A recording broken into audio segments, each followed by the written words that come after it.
Hey kiddos, so I'm already gonna tell you this is not a good angle for Edgar because I'm kind of squinching him up, and he literally just woke up from a nap. Like, I picked him up so he would sit on my lap. So it's not a good angle. I know it looks like he has lots and lots of rolls, but it's not a good angle for him, so just remember that.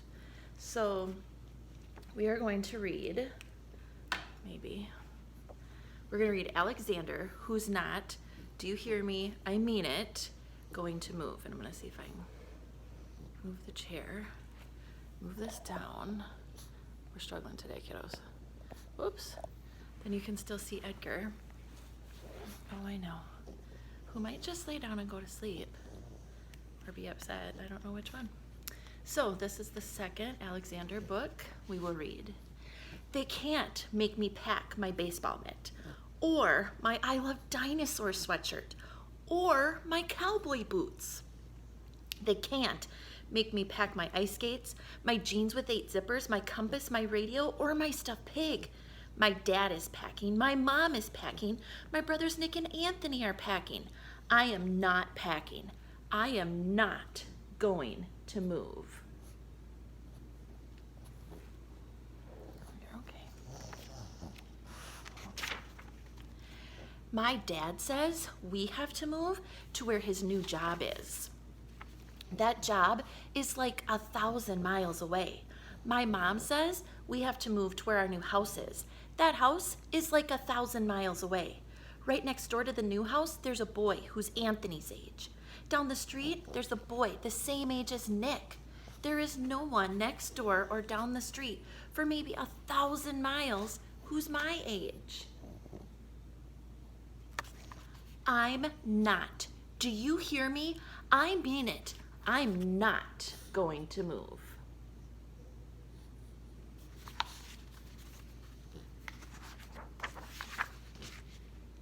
I maybe could stay here and live with the Baldwins. They've got a dog. I always wanted a dog. I maybe could stay here and live with the Rooneys. They've got 6 girls. They've always wanted a boy.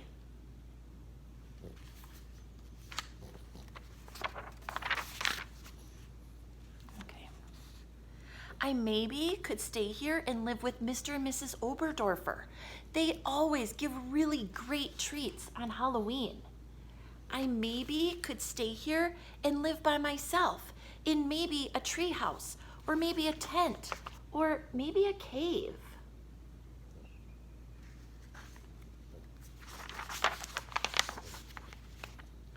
Nick says I could live in the zoo with all the other animals. Anthony says I'm being immature. My dad says I should take a last look at all my special places. I'm taking a look, but it won't be my last.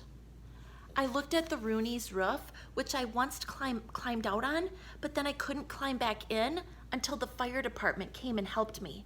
I looked at Pearson's drugstore, where they once said my mom had to pay them $80 when I threw a ball in the air. I almost caught it.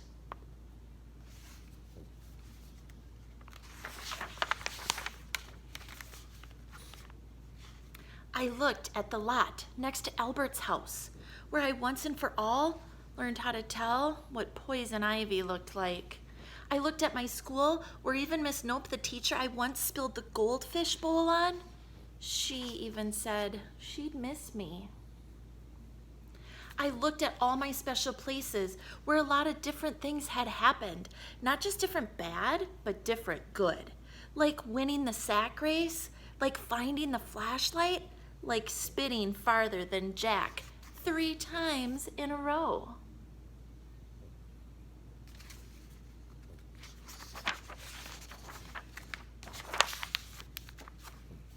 Like selling so much lemonade that my dad said I would probably have to pay taxes. My dad was always making jokes about paying taxes. I wish he was just making jokes about having to move. I am not. Do you hear me? I mean it. I am not going to move. Nick says I'm acting like a puke face.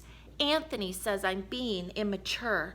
Mom says to say one last goodbye to all my special people. I'm saying goodbye, but it won't be my last.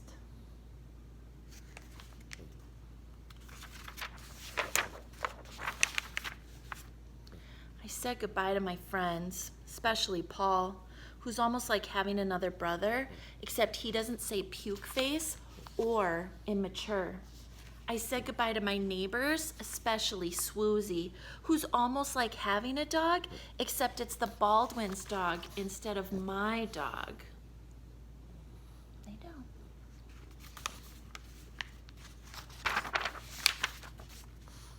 I said goodbye to Rachel, who taught me to stand on my head, whistle with 2 fingers, but she says, don't try to do both at the same time. I said goodbye to Seymour at the cleaners, who, even if there's gum wrappers or an old tooth, always saves me the stuff from my pockets. I said a lot of goodbyes to a lot of people, and I got a lot of hugs and kisses. Enough hugs and kisses to last for a whole person's life. Are you gonna make it? Here, we're gonna switch. There. Now you're okay. And now he's gonna leave. And there we are. Oh, and he fell. Eddie, all right? You're good. Oh, you're good. Come here. Oh, just a second. Okay, now we're good. I said a lot of goodbyes, except I'm staying right here. I'm not going to move. Like somebody had to move. When the movers come to put my bedroom furniture on their truck, maybe I'll barricade my bedroom door. When my dad wants me to tie my bicycle to the roof rack on top of the station wagon, maybe I'll lock up my bike and bury the key. When my mom says, finish packing, time for us to get going, maybe she'll look around and she won't see me. I know places to hide where they can't find me. Like behind the racks of clothes at Seymour the Cleaners, like underneath the piano in Eddie's basement, like inside the pickle barrel at Friendly's Market. Or maybe I could just hide in the weeds in the lot next to Albert's house, now that I know how to tell what poison ivy looks like. I'd rather have poison ivy than have to move.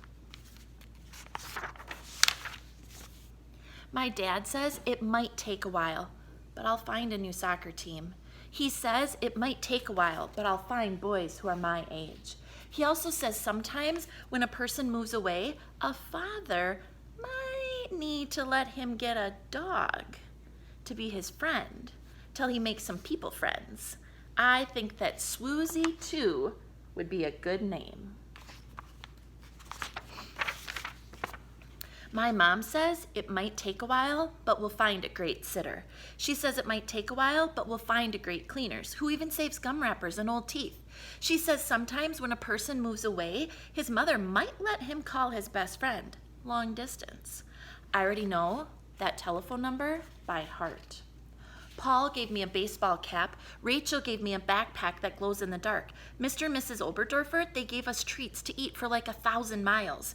Nick says if I'm lonesome in my new room all by myself, he might let me sleep with him for a while. Anthony says Nick is being mature.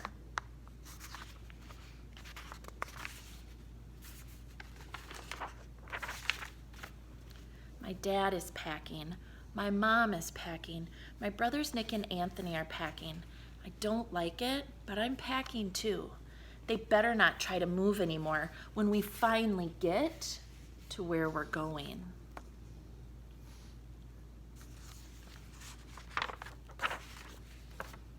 Because this is the last time I'll do it.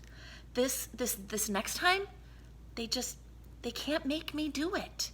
Never, not ever. No way. N-O. I'm not. Do you hear me? I mean it. I'm not going to move. The end of Alexander, who's not, do you hear me? I mean it, going to move. So, just so you can see where Edgar went. Right next to me, but on the other side of the chair, because, you know, he has to be Edgar comfortable.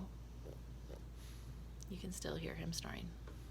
So, anyway, kiddos, we will get a third Alexander book tomorrow, and I hope to see you soon. See you later. Bye.